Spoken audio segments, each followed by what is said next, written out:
ক্ষতি করতে পারো না। এটা আমার ওস্তাদের, এটা আমার গুরুমুখী একটা আমল। গতিকে সবাই ভালো থাকবেন, এই আমল করা। যারা মুসলমান আছেন তাদেরকে বিশ্বাস করতেই হবে যে জিন এই পৃথিবীর মধ্যে আছে। বিশ্বাস না করলে তার ঈমান থাকবে না। আপনারা আলিম উলামাদের কাছ থেকে জেনে নিন। আসসালামু আলাইকুম বন্ধুরা।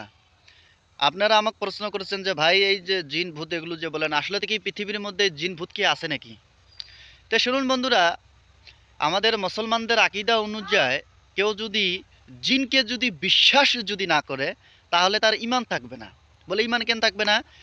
জিন যে আছেন তার জন্য আল্লাহ রাব্বুল আলামিন পবিত্র কোরআনুল কারিমে ২৯ নম্বর পারার মধ্যে জিনদের জন্য আলাদা একটা সূরা আল্লাহ রাব্বুল আলামিন নাজিল করছেন।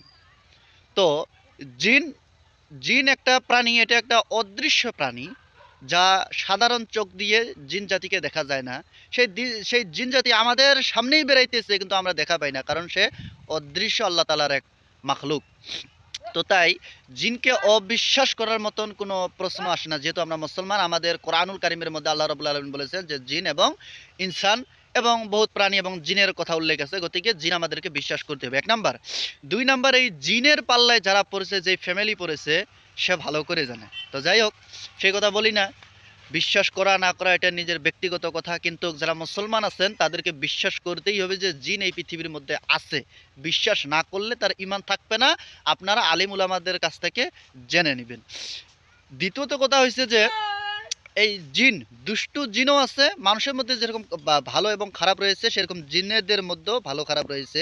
তো খারাপ জিনের আসর থেকে রক্ষা পাওয়ার জন্য সূরা জিনের ২৫ নম্বর আয়াত, একটা মমিন জিন এক মুরব্বীকে, এক বুজুর্গকে স্বপ্নের মধ্যে দেখাইছিলেন, সেইভাবে পরম্পরা চলে এসেছে এবং আমার কাছেও সেই আমলটা ইনশাল্লাহ চলে এসেছে। তো আমি সেই আয়াতটা আপনাকে স্ক্রিনের মধ্যে দিয়ে দেবো। সূরা জিনের ২৫ নম্বর আয়াত। আপনারা যদি এই সূরা জিনের ২৫ নম্বর আয়াত আপনারা খাইতে, বসতে, ঘুমাইতে সবসময় যদি পড়েন, ইনশাআল্লাহ আল্লাহ রাব্বুল আলামিনের কসম খেয়ে বলতেছি, কোনো খারাপ জিন আপনাদের ক্ষতি করতে পারে না। এটা আমার ওস্তাদের, এটা আমার গুরুমুখী একটা আমল।